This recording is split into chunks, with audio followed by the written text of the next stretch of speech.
I'm just going to show you how to use the statistics function on one of these calculators. The thing with these ones is that they are incapable of displaying the statistical data in a table like these ones. So because if you look at these ones, press 2 stat, 1 variable, and you can see it can present all the statistical data, scores on one column and frequency in the other column. They all display just like your normal frequency table.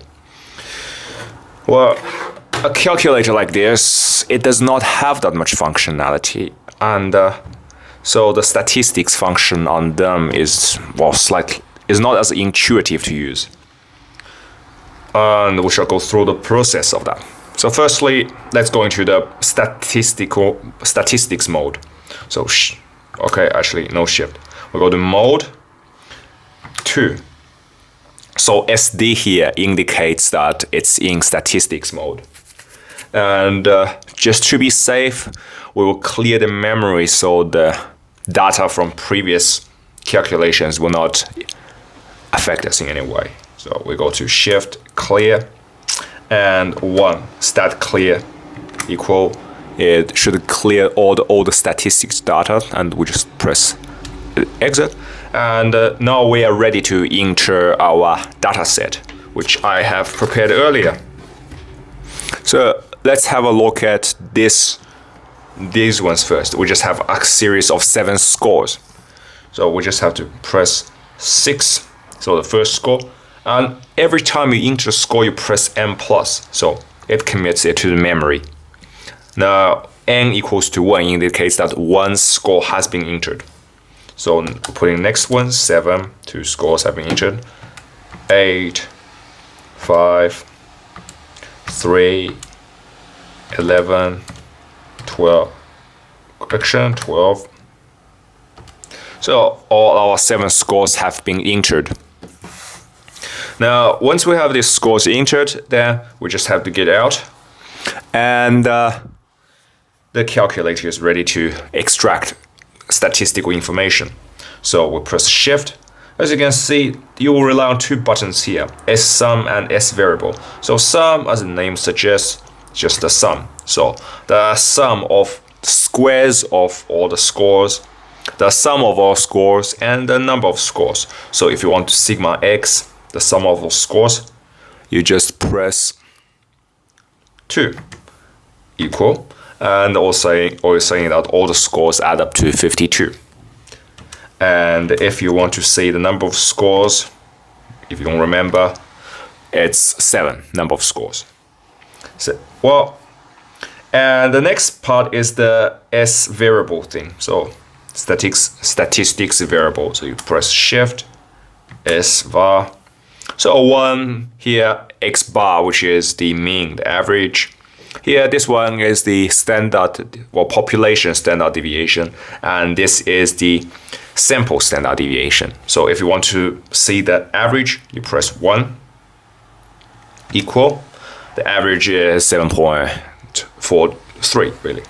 And if you want to see the standard deviations, let's say the population standard deviation, press 2. And it's 2.97. And if we want to see the sample standard deviation, we just select that and we press 3.2. Now, if we want to use a frequency table, then most of the procedures are same except with the ways we enter the data. So let's get out. Let's clear the memory. Now that memory is clear, we enter 4, so first score. And to enter the frequency, you press shift, comma, and the enable is 2. So 4, 2. 4 is the score, 2 is the frequency.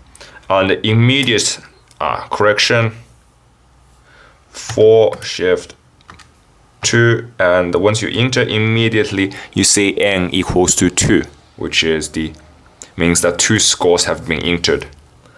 Next, 5, shift, comma, 3. And as you can see, it records that 5 scores have been entered because 2 here, 3 here. Now we enter 6.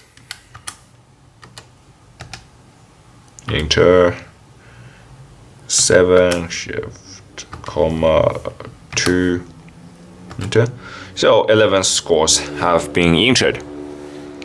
And if you want to check the frequency and the scores themselves, you just have to scroll up and down. So down, you can see the first score is 4, frequency of the first score is 2. Second score is 5, and its frequency is 3. Third score, frequency, and so on. Once we have entered all the data, we escape. So we shift, actually back. If you want to change any of the scores or the frequencies, then you just have to say, so the frequency of the first one is 2. If we want to change it to 3, we just have to press 3 and equal. So we change it back to 2, 2, equal, and the frequency is back to 2. So you can do the same with the score itself as well. So for example, if we want to change the first score to 3 instead of 4, 3 equals x1 becomes 3. Of course, we change it back, x equals to 4. So in this way, you can edit all the data you have entered. Now, once again, exactly the same. We get out, shift S sum.